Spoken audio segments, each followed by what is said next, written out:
Okay. All right, so today is November the 27th, bringing us just about to the end. So today we're going to go over exceptions, and that is, uh, I want to say the last thing that might appear on the, maybe we'll say files as well. So second last thing that could appear on the final exam. This weekend, your tutorial 9 and assignment 4 are due, so make sure that you are well on your way to being finished with those. And then tutorial 10 has been released. It's on the standard template library, which we went through last class. So there you go. If you get, I forget how many tutorials I asked you to do, but whatever, however many more 10 is than that, those are bonus. Right? So if you do all your tutorials, you get bonus. In addition to that, next week I will probably, for some period of time, reopen all the old tutorials. So if anybody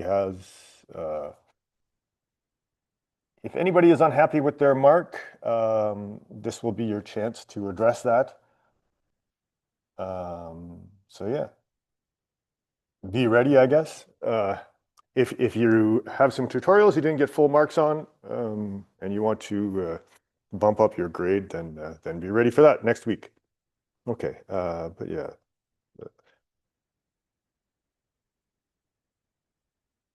Woo clap. I haven't decided.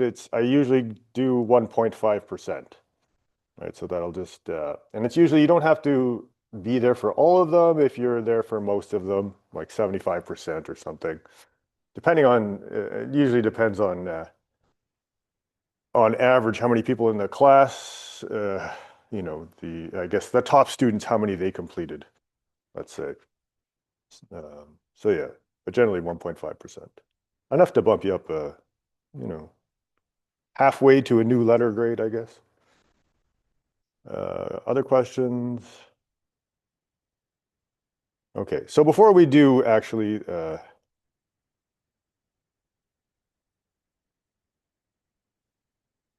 did we do template? Sorry, let me think here for a second.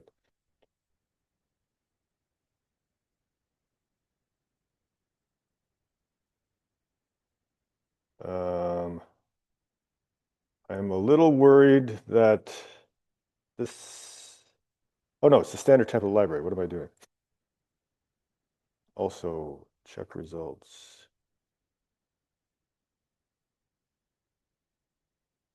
Okay, let me just be perfectly safe and duplicate this.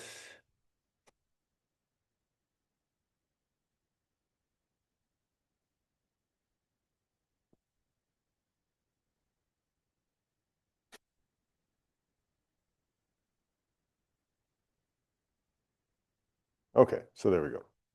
So here's the WooClap event. So we'll do that, and then we'll run through the exceptions lecture. And that'll be it for this week.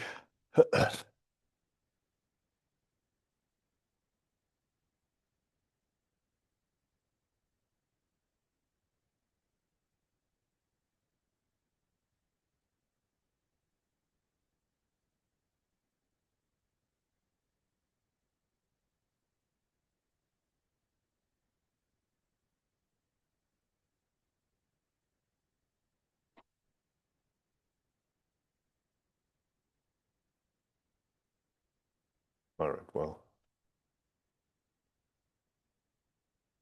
let's get to it. So what are the three main components of the standard template library? And so we went over this last class. It's three main things that, categories of things that we are concerned with.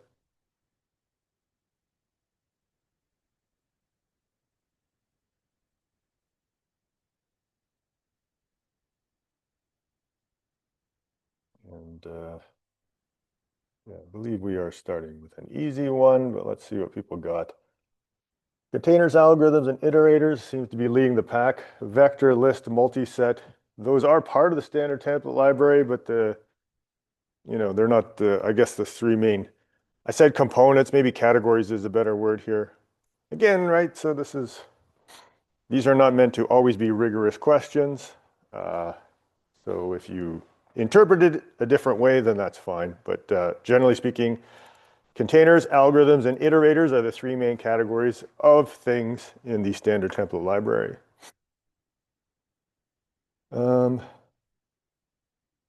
Which of these statements is true about iterators? Select all that apply.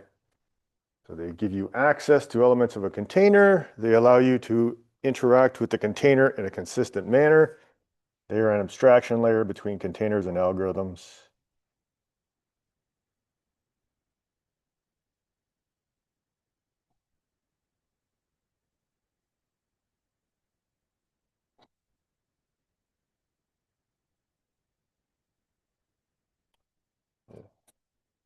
So while we're, oh, I guess looks like almost everyone's answered. Yeah, I mean, all three of those things are true, right? So we look at, yes. I guess I'll talk a little bit about the final exam after this. Not too much though. Next week we'll go over it more. Assume we have a list of ints. We want to insert the number 3 into location 3, so index 3. What is the correct way to do this? So we are using iterators on a list of numbers. Which one of these will correctly insert 3 into location 3?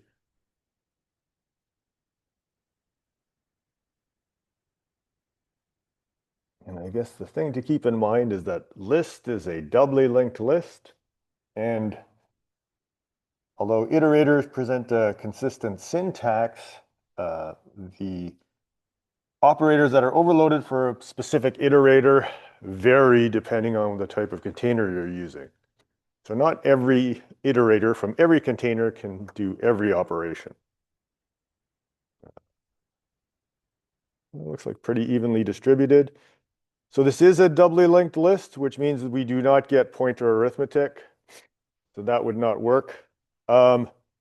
Here we can, well, every iterator can advance, even stream iterators. So this would work, right? We start at the beginning and we manually advance the iterator 3 locations, and then we insert number 3 there. This one, okay, well, it has to be a random access iterator to be able to use the subscript operator. So we can rule it out there. But I'm going to let you think about that one a little more as we move on to the next question. So now this is a vector, and please pretend that this also says vector. All right, so now assuming that we are using a vector, what ways can we, which of these will insert the number 3 into location 3 in our vector?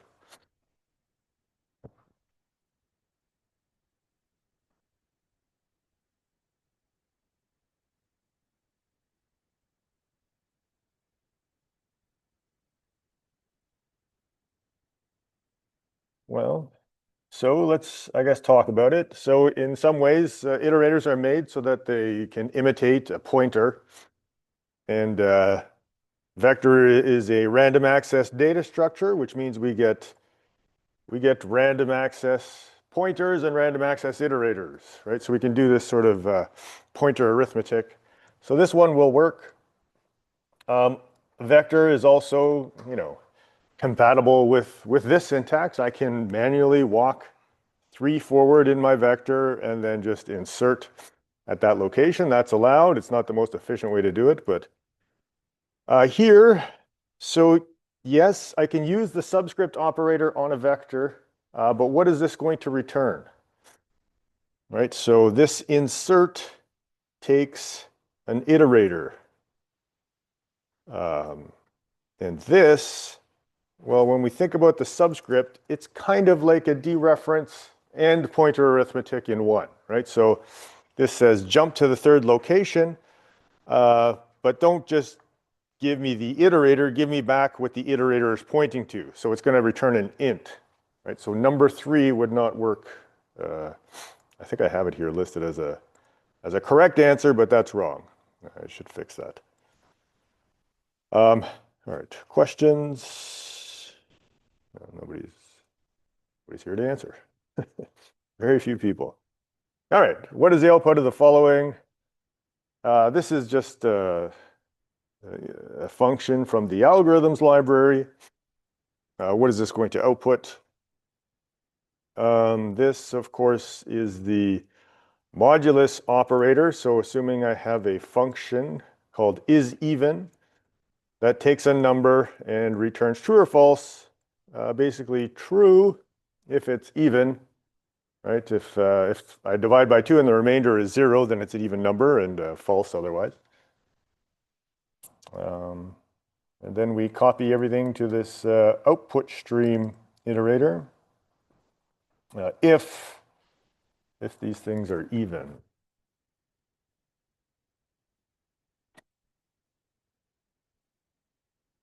Two, four, six, and 2 and 4. So yeah, I mean, both of them are on the right track. There is one small detail that I kind of glossed over, but if we look at the exact range that we're going over, so we go from numbers.begin to numbers.end, but then -1. So that means we're going to stop before we read 6. All right, so we're going to look at the numbers 1 through 5, and all of the even ones we are going to output. We're going to copy them to the output stream. So yes, indeed the 3 would be the correct answer, but 2 is, you're on the right track. You just missed that one small detail, which was a tricky detail. So, all right. That's it for that. Any questions? Okay. We'll leave that open for a bit. Yeah, assignment 3. So unfortunately, I think one of the TAs got caught up with their own work. So it looks like you may not have your assignment 3 marks back until Monday. I don't think that's going to present a major problem. If anybody has really strenuous objections, let me know, because of course, sometimes you want to see your assignment before you submit the next one, but generally speaking, like 3/4 or 2/3 of your assignment is auto-graded, so you should kind of have a pretty good idea of what your mark is going to be. But yeah, sorry about that. It does happen. Yeah, what do you mean? Yeah, everybody, as in nobody should get their marks back until probably Monday. Yeah, sorry. If there's another, I don't know if I'm fully understanding your inquiry, but yeah. If you need clarification, just ask. Okay, so exceptions and exception handling. So we're going to talk about, well, faults and exceptions in general, and error handling and some of the philosophies, and then we'll go into exception handling in detail. Now, of course, you've seen exceptions before, but maybe you never really thought about them. And in C++, of course, we have to be very careful with everything, a lot of the times because of memory leaks, but also, you have all the control you want in C++, so you got to kind of be responsible with it. And the thing about exceptions is that it can sometimes leave your program in a state that you did not expect. So we're going to talk about that and how to handle those things and be aware of them. And then at the end, maybe we'll look at some GDB. So this is the debugger that is built into the, or part of the, I guess, GCC compiler, or the GNU compiler, whatever you want to call it. And yeah, I really should. Next semester, I'm going to move this to the beginning of the semester rather than the end. Sort of like a little late to start employing these debugging techniques now, but we'll look at it. We're going to look at it from the command line, which is not the greatest interface, but of course, a lot of IDEs will present a very nice GDB interface and allow you to do all the things that we are going to do from the command line. All right. Yeah, this is, well, whatever. I had planned at some point to include a quote at the beginning of all my slides. I haven't gotten around to it yet, I guess. But the thing about computer science is that it is full of actually quite interesting people. who sometimes say very interesting things and have interesting opinions. So yeah, here's a couple of quotes. The most amazing achievement in computer software industry is continuing cancellation of the steady and staggering gains made by the computer hardware industry. And I mean, I don't even think anybody realizes how true this statement is, because hardware has gotten so much faster and your operating system still runs at the same speed, which is basically kind of slow. It's bananas. It's almost like difficult to do. Right? If I had to rewrite Windows from scratch, you end up with a lot of legacy stuff. That's the point. So you know, I shouldn't bash Windows. It is tough to make a good operating system, but it really hasn't sped up a lot.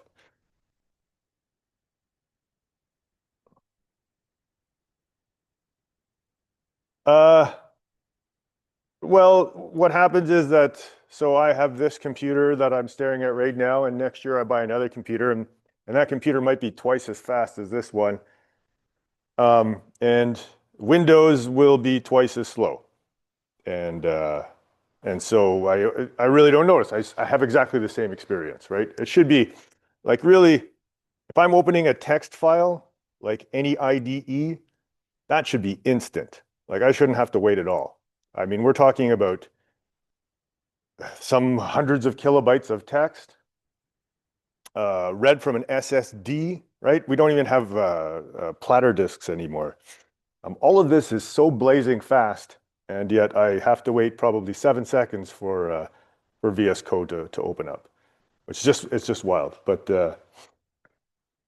you know, credit where credit is due. It's easy to sit on the sidelines and like critique all these things. It's a lot harder in practice, especially when things have to be backwards compatible. Now you have all these compatibility layers that slow things down. So yeah, I don't know. Maybe it is like you make things as fast as you need to, and then you ship. So that's probably closer to what's actually happening. No program is perfect. So yeah. And I mean, literally every program of reasonable size has bugs. That's not like fanciful thinking. That is an absolute fact.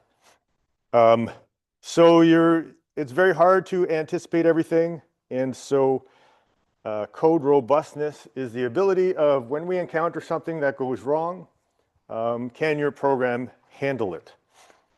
So yeah. We will look at roughly two categories of errors. So faults would be, yeah, something sort of not really unexpected, but I guess all bugs are kind of unexpected. Actually, I don't even like this. I think they're both sort of they're not really that distinguishable, at least at that layer. So types of a fault, bad input, right? So your user, if you ever doubt that your user can crash your code, well, think again. Somebody will figure out a way to do it. But there's also bugs that you put into your code, right? I access an array out of bounds. I have a seg fault or a null pointer access or whatever. So we want to write software in a way that minimizes faults. So that is a lot of testing, right? And so generally speaking, if you have a mature code base, there is a set of unit tests that go along with it. And every time you add a feature or update something or fix a bug, you run those tests again to make sure you didn't introduce a new bug. You know, that's essentially, well, that's neither here nor there. Use good design, right? Modular design helps you to isolate different parts of the code from each other so that if there's a bug, I can track it down to, well, it came from this library. And then I can track it down to what class. And then I could track it down to like a line of code or something. In code reviews, it's really hard to catch all of your own bugs because your brain will fool you. Having somebody else look at it, or I guess, you know, since we are in this brave new world, large language models can actually help with that as well, right? If you run something through a large language model, it can tell you sometimes like, hey, what you're doing here This could cause a problem. So our aim is to discover the faults before the user does, right? So again, we have our test suites. We run them every time we make a change. If we know there's a bug and well, then we got to find it, right? So we're going to systematically look through the code and find the bug. And beta testing is by far the best way to find bugs. Once you're at a mature enough level that people can actually use your software, they will for sure find the bugs if you give them enough time. We want to test success paths, right? So assume things go right and make sure that my code does what it's supposed to. Or failure paths, so assume things go wrong, right? So the user enters, I ask for their student number, they enter their name instead. Oh, what should I do? Stuff like that. So yeah, this is really, would be far more useful at the beginning of the course, but debugging is not guesswork. It is detective work, but there is always an answer. Sometimes you track it down in the worst case. Some of the worst bugs I found, one was in, and I'm sure there's many bugs like this, but one in particular that hounded me was actually in the IDE I was using, right? So it wasn't even in my code. I had to track it down in somebody else's code. That was a nightmare. Another one was a student wrote off the end of an array at some point, and but they still owned the memory location. It was the location of a different variable, so they ended up corrupting that other variable. And then that crashed some other part of the code that was unrelated, right? So it was like, how did we get from this crash to a variable with bad data when the variable started with good data? Like it was very, very tough to track down. But you can, right? So figure out exactly where it's crashing. And then often that crashes because there's some bad data. And so then figure out where the data went wrong. So you're basically backtracking through your programming. Once you know exactly where the problem is, things get a lot easier. So maybe you still don't know what the problem is, but if you know where it is, you're going to be able to get help. Of course, we can never find everything. So we want to do, to keep our code robust, we're going to do two things. Error checking, like inline error checking. So this is quick. This is, I know that this thing might go wrong, so I just explicitly check for it, right? So if data is out of bounds, do something. Or there might be things that either are more rare and less expected, or something from a library, or I just don't want to handle this problem myself. And that's valid if you're writing a library, because whoever's using your library, I don't know how they want to handle that this thing went wrong. So I'm going to throw an exception, which is sort of like the universal flag of, there's a problem, maybe you should handle it. All right, so inline error handling, again, really, it's a lot of this stuff, right? If the thing doesn't work, process the error, otherwise proceed as normal. A little bit of this is great. Too much is kind of ugly. You don't want more error checking code than you have like application logic, but exception handling used to resolve errors that are less frequent, harder to check, harder to predict. Sure, or maybe I just want to pass the buck. Possible courses of actions allow execution to continue. Sometimes that's the best course of action. Other times you just, crashing is not a bad thing. Crashing is actually a good thing when things go wrong, right? Let's say we're making a game and something goes wrong. Well, if I continue, then the user might save, and they might save this corrupt data to their save file, and now every time they load this save file, they end up in a corrupt state. That is a bad thing to have happen. Whereas a crash, well, they can reboot up the game and then continue, right? So sometimes it's just better to exit. All right. So exception handling is nice, separates error reporting from error handling. It is kind of elegant. It's expensive though, right? So C++, if we're using C++, we would probably want to write fast code. Exceptions are slow and expensive. We're going to do a lot of stack unwinding and things like that, and a lot of destructors will get called, and it can cause a lot of code to be skipped, so we have to be careful of it. C++ has an exception class. I believe it's abstract, so you have to subclass it and make your own, and it's pretty simple though. It takes a message as a string, right? So here's what went wrong. It has a function what that returns the message. It's the greatest function name ever. It's like a rude teenager. What do you want here?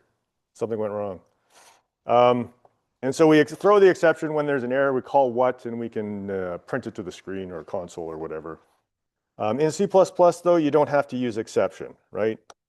Java is, you're sort of locked into this exception class. It's not something else. There's a superclass to exception, which everything has to be that you're going to throw. I forget what it's called. But in C++, I throw whatever. I can throw an int. I can throw a character. I can throw a string. Of course, you should consider what other people might try and catch, because we are a typed language. But yeah, so try catch block. You've probably seen this before. If not, we will explain it in a moment. Let's take a look at...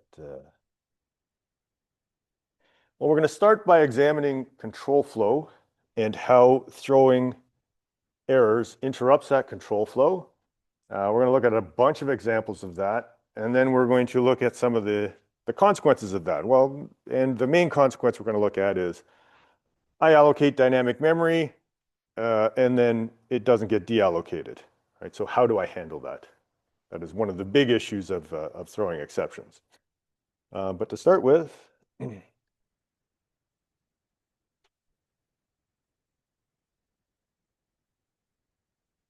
well, if we look at this program, there's a try catch block, but we don't throw anything yet. So we announced that we are calling func1. We call func1, and then when we're done, we say we are back from func1. And then in func1, we say we're calling func2 from func1. We call func2, and then when we return, we say, so basically we have a bunch of print statements that say where we are in the code.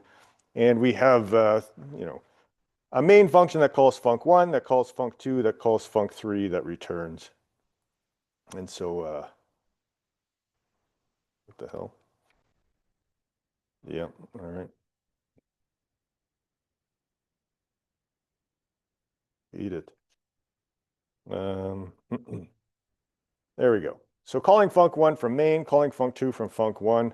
And what you can see here is you can see the call stack, right? So I see this is going up the function call stack. So from main, I go to func1. From func1, I go to func2. From func2, I go to func3. And then in func3, I do some stuff, and then I exit, and I come back down the stack.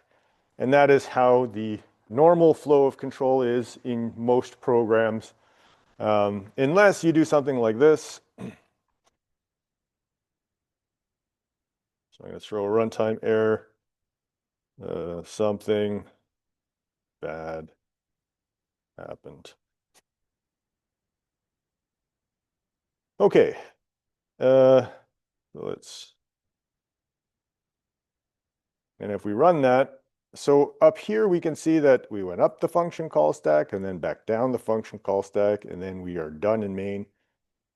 Here we went up the function call stack, and then we throw this exception, and then we hop all the way back down to main, right? So this is called stack unwinding, and what it does is it permanently pops those off the function call stack. So if we look at our model of what happened, we have our main stack frame. It calls func1. I'll just call that f1.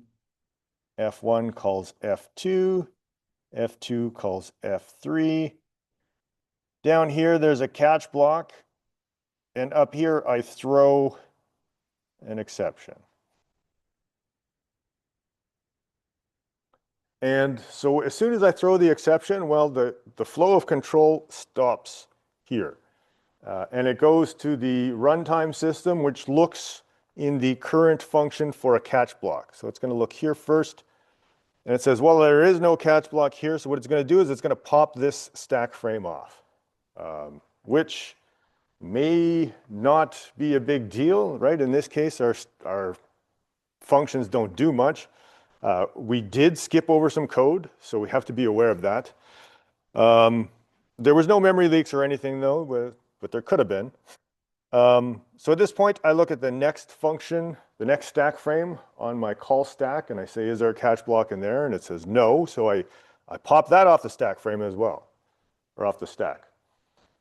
Any information, local variables I have in there are destroyed, right? So in addition to not running any code from there, I might be losing information. F1, no catch block, pop it off.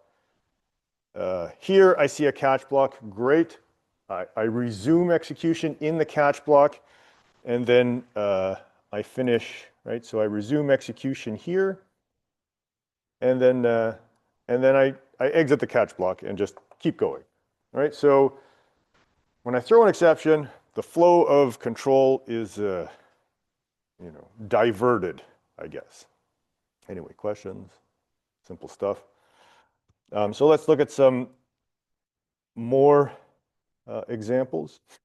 So here I'm going to ask the user for two numbers, and then I'm going to call this divide by zero function, which is really just a divide function, but if the denominator is zero, I'm going to throw this error. Now you'll notice I'm not throwing a runtime error in this case.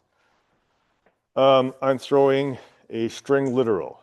Actually, let's back up 1 second and talk about this, because I didn't throw a new runtime error.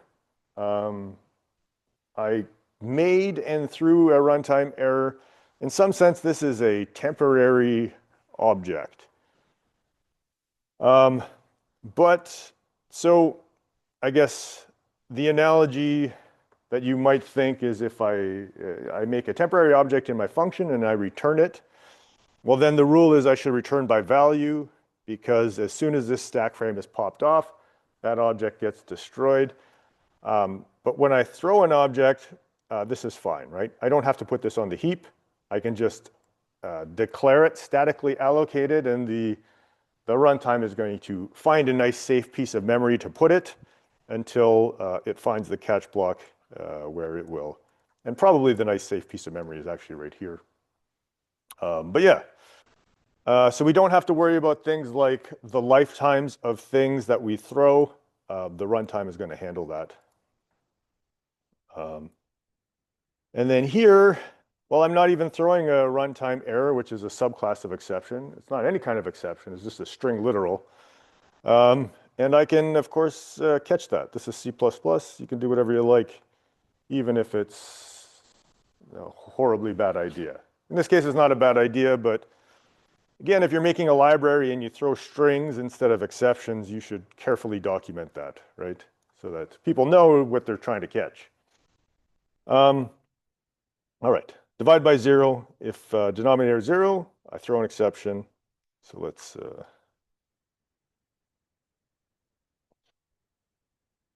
two numbers, 3 and 4. 3 divided by 4 is 3/4. Wonderful.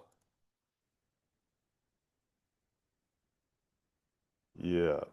Yeah, that's a good point. Let's talk a little bit more about this, I guess. But first, let's do this. 4 and 0. Result is divide by 0 error. And actually, let's add a little bit here. And I will get to your question in a second. So 4 and 5, the result is 0.8 exclamation mark.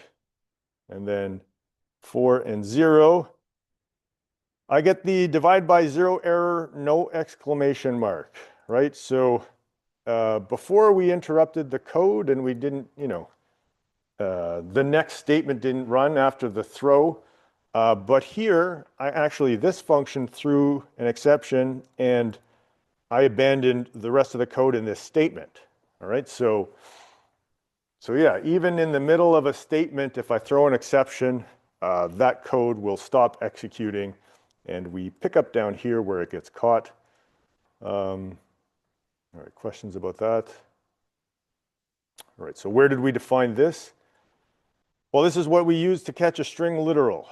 I guess let's go over the type system of C++, because if we, for instance, pass a string literal into a function, that takes a string, the compiler is going to convert that for us.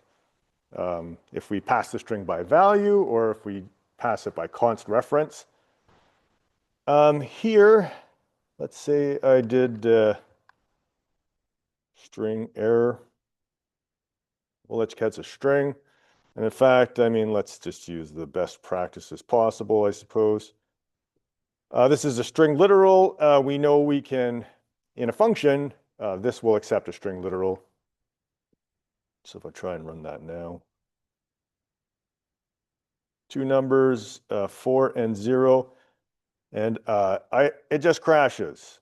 So what happens is this exception didn't get caught, or well, we're calling it an exception as a concept, not a type, but it didn't get caught, which caused a crash, right? So any uncaught exception will crash your program because there's a type mismatch.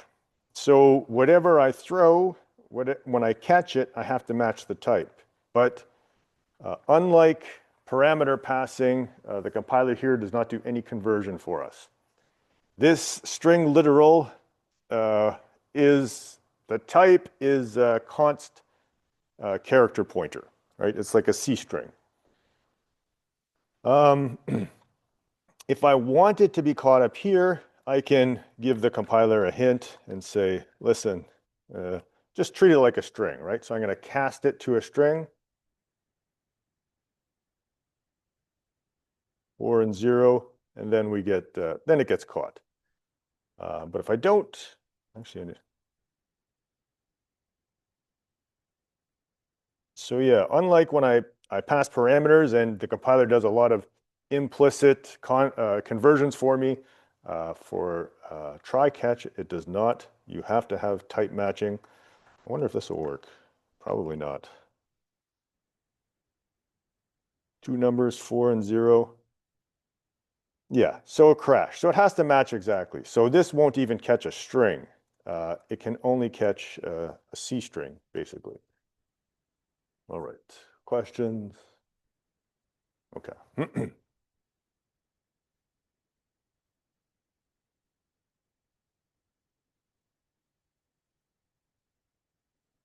All right, so we got the try block, we got the catch block, and we got a throw statement. So this is the error checking. Error reporting is, well, something went wrong, I throw something. Error handling happens in the catch block. They don't have to be together. They can be, right, as we saw, the throw can happen in a function that's in the try block, but not necessarily literally in the try block, but somewhere down the function call stack from there.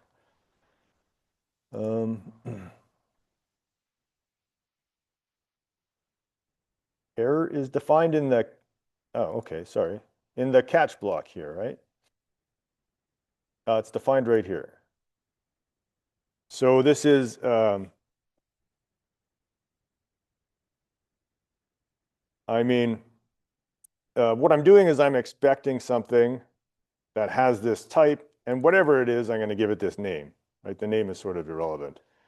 Now, but basically, there's some piece of data that's going to come flying by, and I'm going to, if I recognize the data as a constant character pointer, I'm going to catch it and then print it out here.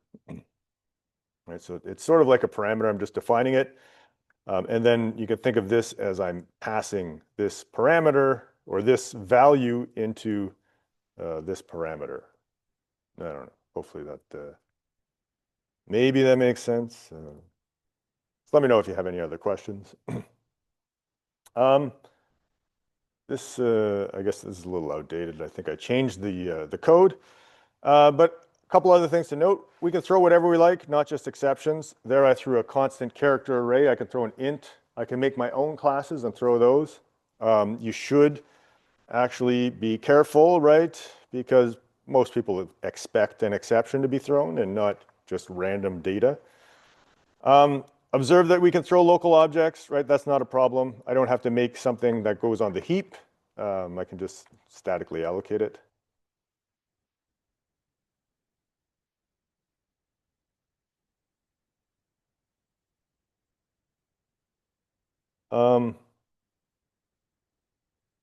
So I'm not sure where the disconnect is happening here, but it is defined right here, right?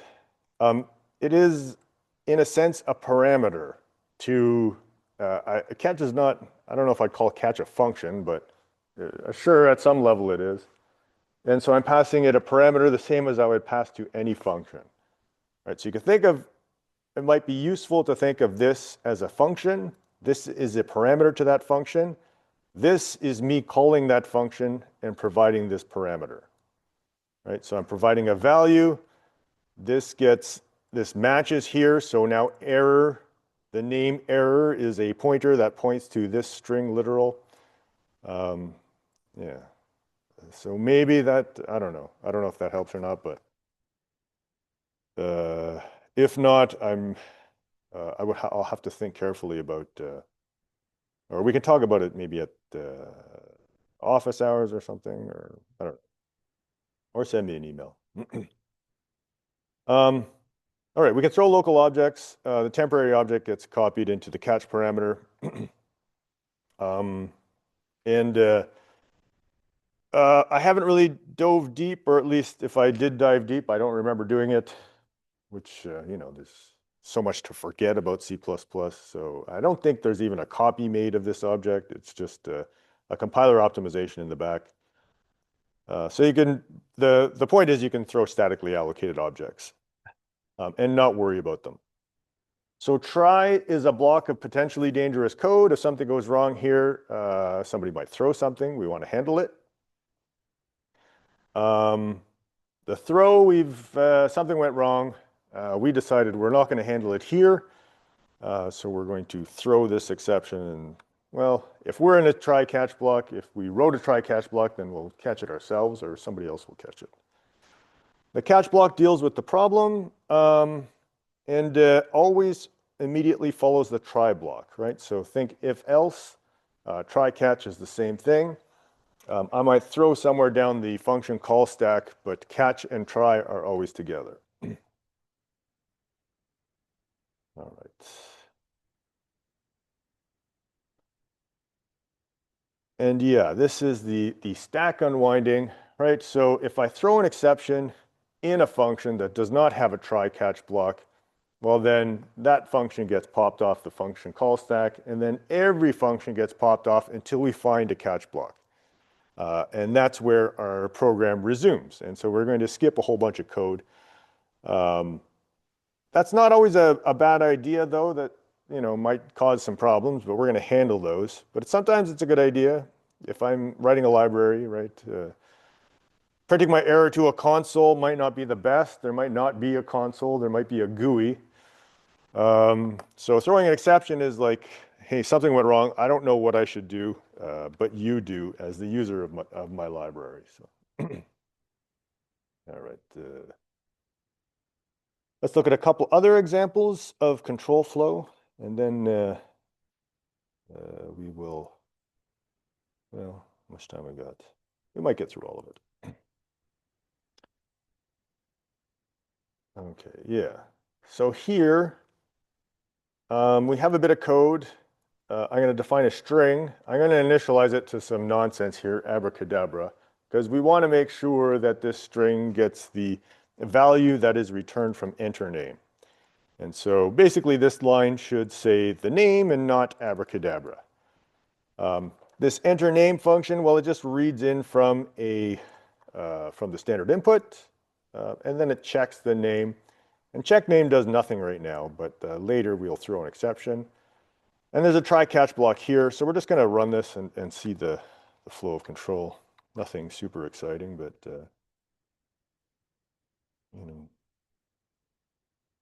Arguably an important lesson nonetheless.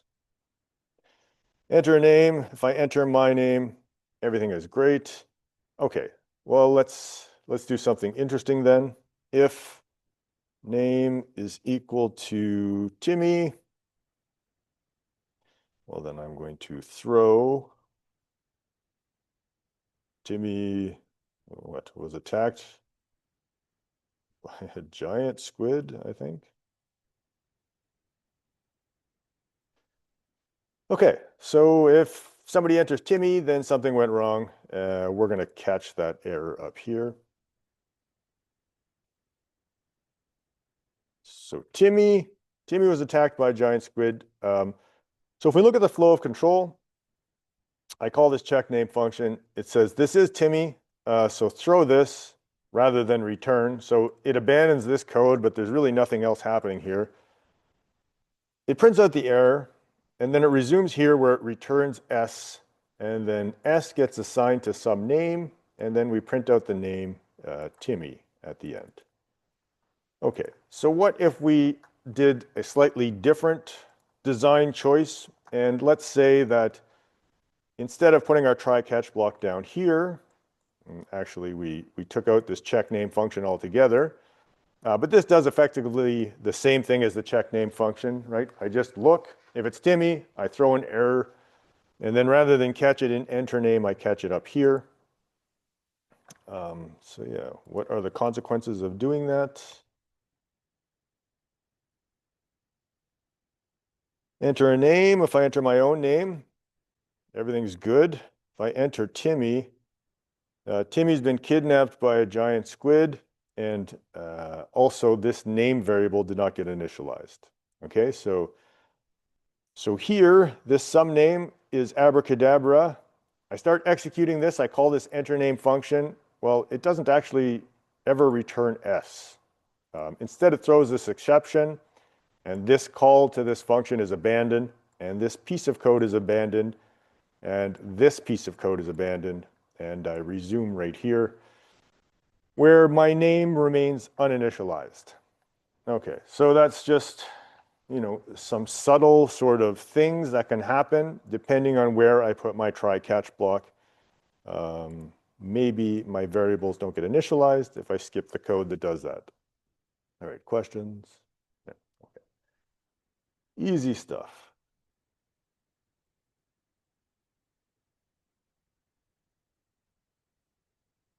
Right, so throw statement has one parameter, but we can catch multiple things. We saw how if we throw something and we try to catch something different, we miss, right? The catch block will not catch it, but we can put multiple catch blocks to try and handle that.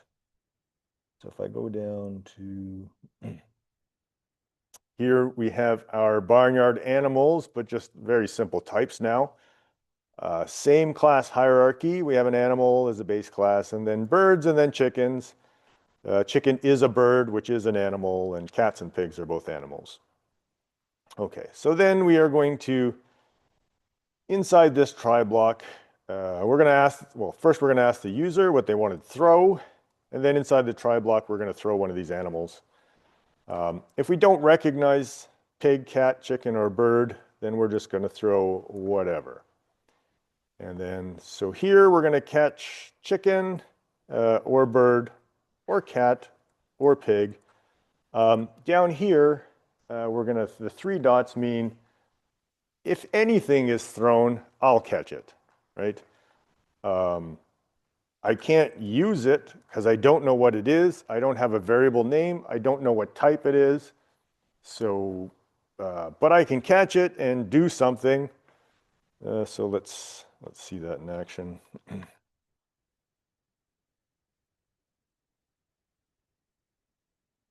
Lecture activity, pig. So I threw the pig, chicken, chicken alert, bird, bird alert, walrus, caught something. All right, so walrus was unknown, so I just threw this, and it was caught here, and then this was executed. All right, well, nothing too difficult about that, except that this is a class hierarchy. And there is an is-a relationship between things like birds and chickens. And so, these catch blocks were in a particular order. I could put them in a different order.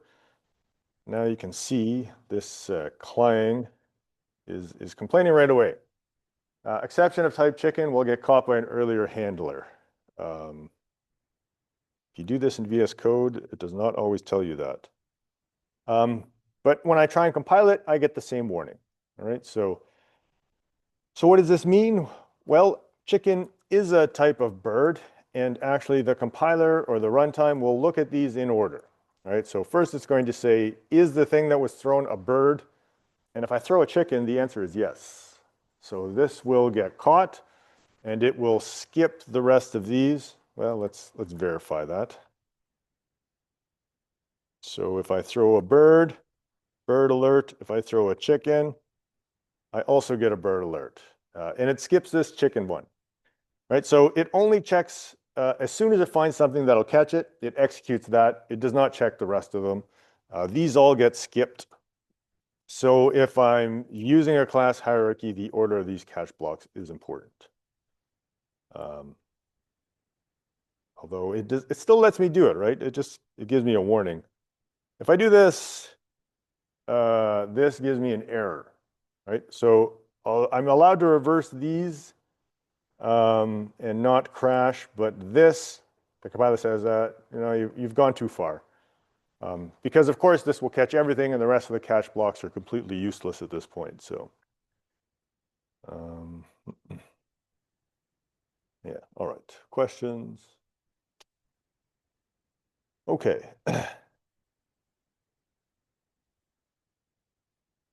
All right, so this makes a great final exam question, right? In the multiple choice section, you will see something that looks like this. So if I throw this, what will this code output? Well, I throw a car, and this is my class hierarchy over here. Well, then a car is a vehicle, and so we should get caught in the first catch block.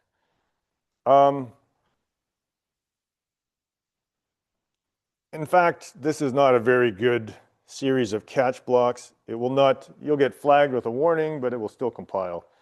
Because everything, aircraft, boat, Mazda, or car will get caught in that first catch block.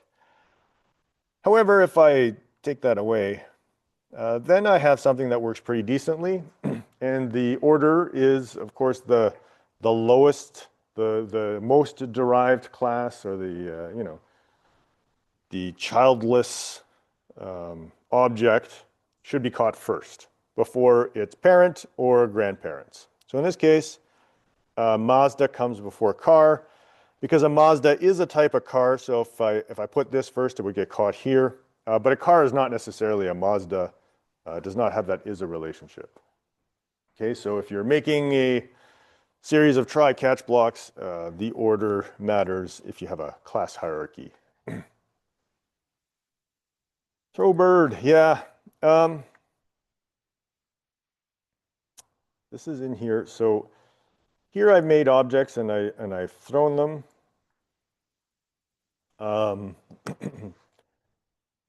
Here I made, so the reason why I did this is just to illustrate some of the zany syntax of C++. And so, for instance, if I'm declaring a pig called Wilbur in Java, I would do something like this, right? Not really, because in Java you'd use new, but you always include the braces.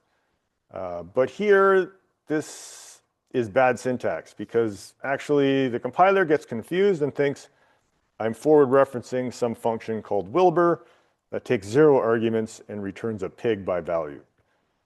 So syntactically, this creates problems. So if I have a no argument constructor and I want to construct a local object with that no argument constructor, then I do not include the braces. Down here, well, the situation is slightly different. I'm constructing an anonymous object and then throwing it, and I need the braces here for the syntax. If I don't put the braces, then I get, I mean, this is a type now. There's no indication that I want to create a bird. You know, I could be throwing an instance of a class, for example, although, of course, the compiler doesn't like that either. So yeah, this is just to illustrate how you really got to pay attention in C++ sometimes, as there have been, you know, so many arbitrary choices made along the way that now impact the things you can do and the type of syntax that's expected. So yeah, that's just sort of an example of the inconsistencies of C++. But questions? Yeah. Yeah.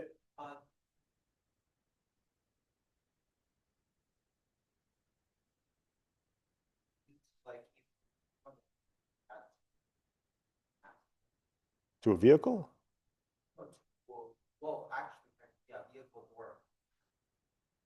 Oh, well, yeah, you could, yes, you could cast it to a Mazda, but it doesn't. It would skip this one, right? As this code is written. Oh, fine. Okay. Uh, yeah, yeah. So just like that.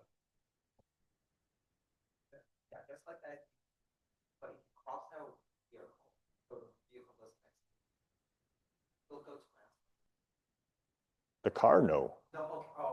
Yeah, yeah, yeah, yeah. Yeah. So if I cross this out, then this is a good way to structure it, I guess. Vehicle is the only thing stands. Yes. It, yes, it would go to car. Yeah, yeah, yeah, yeah. You're right.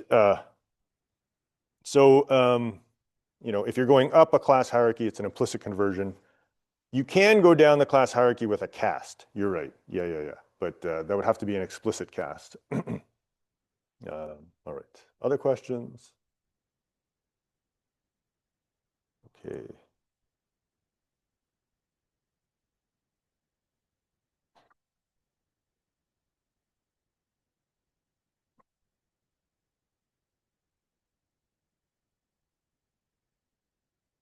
Did I miss an example?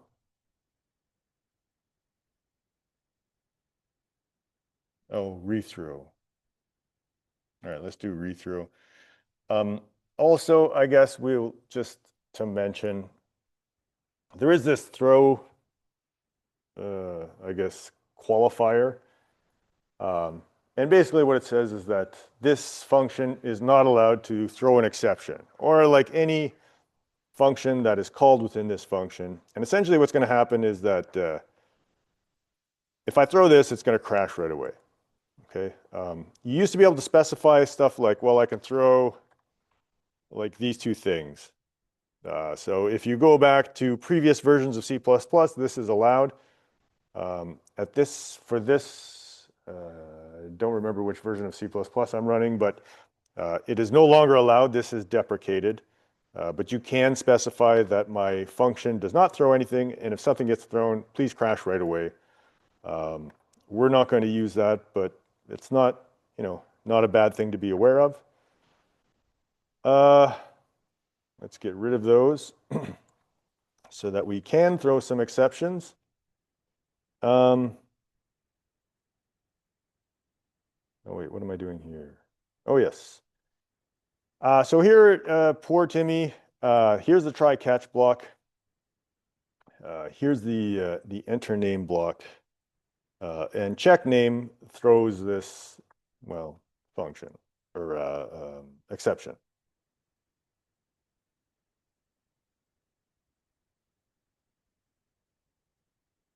Enter a name, Timmy. Timmy's been kidnapped by a giant squid. So this is, you know, we're accustomed to this. Well, what if I wanted to do some cleanup here, right? So this peels this function, right? I throw it from here. It bypasses this enter name function, just takes it off the function call stack, resumes over here. But let's say, hey, I'm not done here. I want to actually catch this error and do something about it. Like maybe Clean up resources. So I can do that. I can catch this error that really has nothing to do with me, but like I know that there's some code down here that needs to execute. I guess I could even do this. Well, no. And then I can, well, to be polite, I can say, well, somebody else is expecting this, so I'm just going to rethrow this error.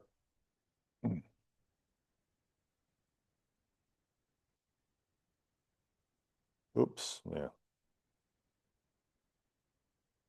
So we intercepted this call, we cleaned up the resources, we threw this error back up here.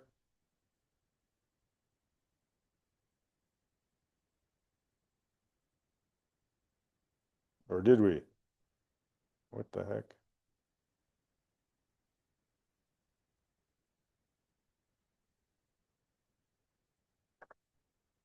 Did I not press? Maybe I didn't save it. I didn't save it. Okay, let's save it. All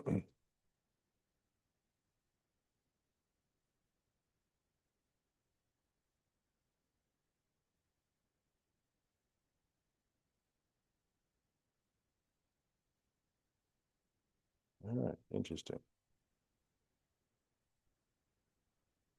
What is happening? I didn't save it. Save. All right, there we go. Timmy, cleaning up resources, then I rethrow it, and then I get caught in the main function where, again, Timmy's been kidnapped by a giant squid. I skip this, and yeah. So I can catch and then rethrow, and actually here, this has nothing to do with me. So I can just say, well, I don't care what kind of error it is. I'm not actually handling the error. I'm just cleaning up my own stuff. So I'm just going to catch anything that gets thrown, and then I'm just going to rethrow it, right? So if I say throw with no parameter, well, the compiler understands that something was caught, and we can just rethrow it without even knowing what it is. Timmy, so here we're cleaning up resources in this intermediate, and we rethrow the error. Okay, so catch, rethrow, questions. Yeah, we might have time to finish. All right, so that brings us to the final thing. Stack unwinding is when an exception is thrown and the stack is popped off down to the catch block. We skip a bunch of code. We bypass the normal return structure. A lot of stuff can go wrong. Local variables get destroyed, so if there's any information in there, they're gone. Return values are never returned. If I dynamically allocate memory, it's still sitting there on the heap. So yeah, you can, when you throw an exception, you maybe don't think about what can happen, but you can create a lot of havoc by doing stuff like that. So graceful stack unwinding is where we make sure that all of our resources are cleaned up. In this example, we are concerned with dynamic memory. So we're going to allocate, dynamically allocate an array and then make sure we clean it up. And we're going to look at three potential solutions, each one sort of, I start with the worst one and then end with the best one, arguably. So the first one, I make a class called error. The main function is my friend, just to keep things simple. And it has a message, which is the error message. So in my main function, I'm going to call this initialize, and this initialize is going to make a dynamically allocated array of size, and size gets, I ask the user for a size. So, incidentally,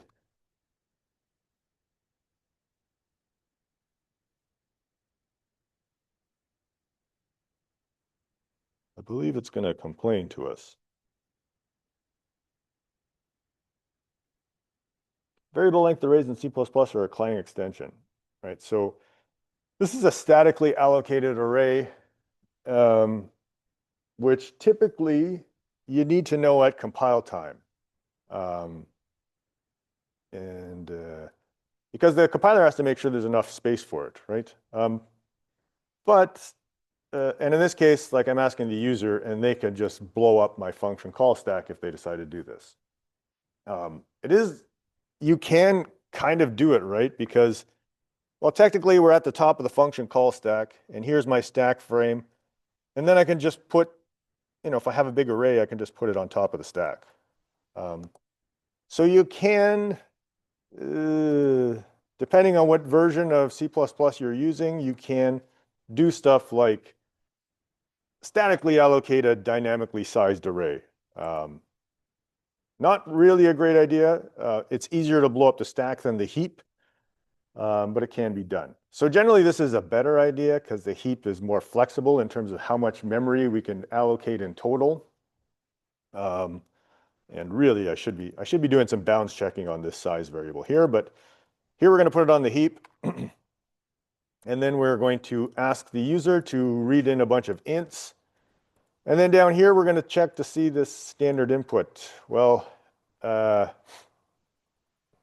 here I'm reading standard input into an integer variable. So whatever's in here on the buffer should be an int. And if it's not, then we're going to flip one of the error bits on this thing. And once you flip the error bit on the thing, on the standard input, you can't use it anymore until you reset that error bit. So what we're going to do is we're going to run this for loop. We're going to check to see if somebody did something bad, and if they did, we're just going to throw this error. Down here, if nothing went wrong, we're going to print out everything, and then we're going to delete that array.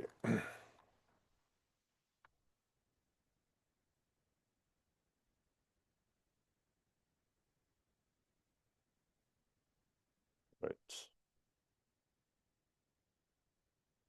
Ugh.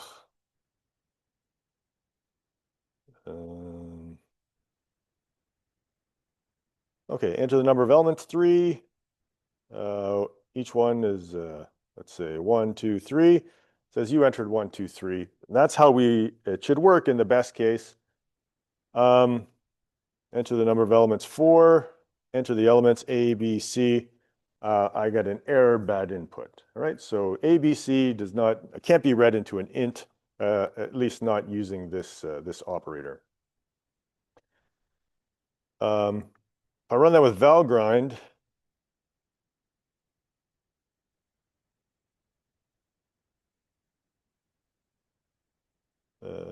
R. Number of elements, 3, A, B, C. Well, I got a memory leak, of course, because as soon as I throw this, well, this gets skipped. Okay, well, there's, yeah, one way to do this is, and this is a horrendous way, but if I did something like this, then I can delete it when it is caught. So I could do all my cleanup in the catch block. All I have to do here is pass out that my array pointer.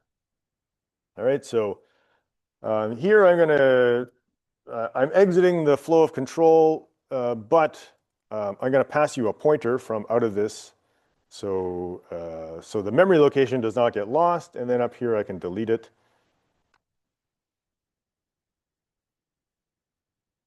Number of elements, 3, A, B, C.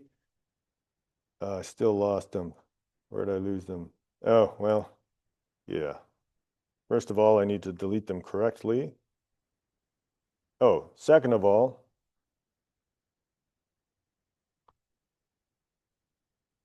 I need to initialize it correctly. Okay.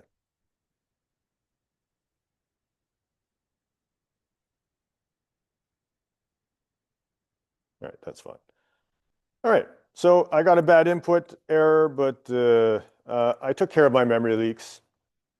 This is exceptionally bad design, however, because anytime I make changes anywhere, I have to make changes basically everywhere, right? So if I change, for instance, this to floats, well, now I got to change this class. don't have to change this, thankfully. And I have to change down here as well. Or maybe, you know, I add a few other dynamically allocated variables. Well, then I'm going to make changes down here, and I also have to change this class. And then I actually do have to change the main function as well. So this violates encapsulation, and I have basically every function knows about the details of every other function and type. So it's bad, it works, but it's not great. So the second is, well, we're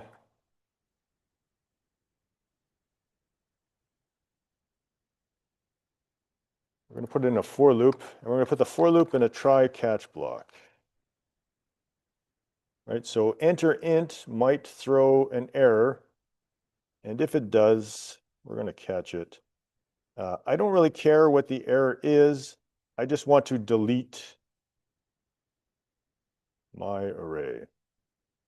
Right, as we talked about before, I've called this function, and this function is between this function and the catch block. So it's going to get popped off. But before it does, I want to stop everybody and delete my stuff. Number of elements is 3, and sure, double free. What happened? Oh yeah, sorry, I need to rethrow this. Throw. Yeah, so yeah, I had nothing entered in here, so it just read off the garbage. And I deleted the thing twice. So 3, A, B, C. Bad input. Oh, I need to run that with valgrind.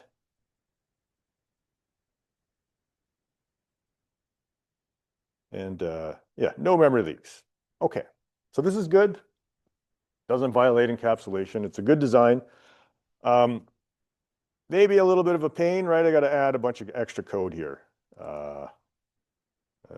And so basically every intermediate function, I have to insert a try catch block. If I allocate some dynamic memory, it's a bit of a pain. So there are more elegant solutions than this, but this one does work. The final one is, well, here's the code. I'm going to wrap this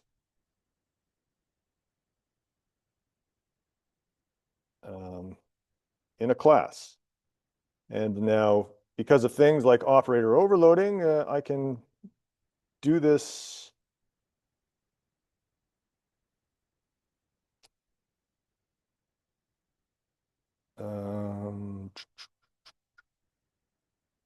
what am I passing in? A size, right?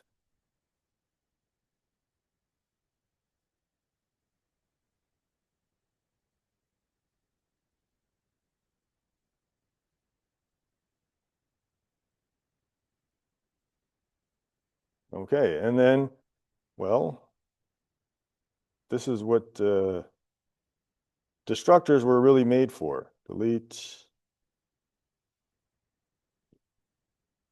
And because of the power of overloading operators, I can, of course, do something like this.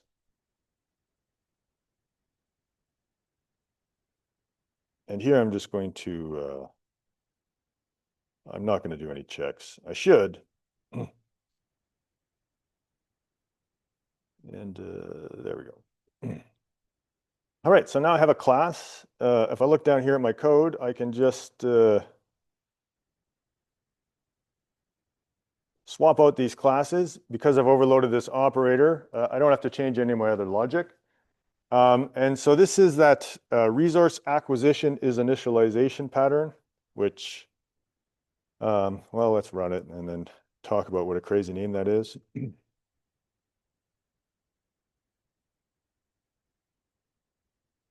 So 3, A, B, C. So we got a bad input error. Let's make sure that we do not lose any memory. And yeah, so very elegantly handled. I don't have to change anything about the logic, but, right, if I dynamically allocate something, I tie the lifetime of that dynamic allocation to a static variable. And because of operator overloading and things like that, I can really do that in a way that does not affect any of the other code.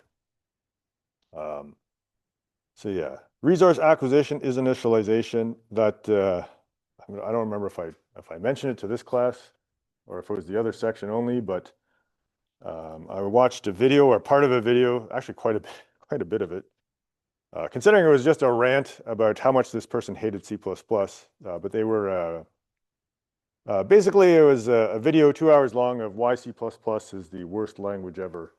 And one of the things that came up was these naming conventions, which, to be fair, is not just a C++ thing. It's a, I think, programming thing in general where things get named for very weird reasons. But resource acquisition is initialization means delete stuff in your destructor. Like really, functionally, if we're drilling right down to what it actually means, that's what it means. So why you need this weird acronym? I mean, I guess it sounds cool if you're on social media, you know, say that, oh, you just use this resource acquisition is initialization pattern, rather than saying, well, delete it in your destructor. I guess that, you know, could get you a few more followers, but yeah. There's another thing you mentioned was I forget what exactly it is, but it's called a CRLR, and it's named the curiously recurring something something, because the person that discovered it found it curious, and they bumped into this pattern more than once, right? So you get all these like weird sort of names that are not very informative. And RAII is one of the worst culprits. I don't know why you would ever use those words to describe this pattern, but here we go. All right, questions? Okay, so yes, first example, bad, very bad, violates encapsulation. If we want to make changes, the changes are going to be spread all over the code. The second is, well, no, that's not right. The second is when we caught it, which is good, it's fine. It adds a lot of extra baggage that maybe we don't necessarily need. The third is even better because I do not have to change very much of the other code. I just have to add a class that handles it for me. Yeah, so that's just some of the syntax of some of those things. Yeah, 1123. So next class, we're going to talk about GDB, which, yeah, I guess we don't really have time to get into it. So basically, though, when we compile something, we compile things into object files. And generally speaking, those object files just have executables. But if we want, we can tell the compiler to like jam all the source code in there also. And then if we do that, we can run that with GDB, and we can walk through the code and see basically what line is executing. We can look at variables and see their values. We can run functions and see what they output. We can do all kinds of stuff, but we will look at that next week. So next week we will do, I don't know. I guess I will release a practice exam at some point, and then maybe this will be a review class for that, but we'll see. I don't know that we'll see. We'll see next week. But we will address of the final exam somehow next week. Maybe a short review session to be included there. But that's it for today. Please get your assignment 4s in. Be ready to submit your tutorials next week. Otherwise, have a good weekend. Oh yeah, I have office hours today if anybody's having trouble.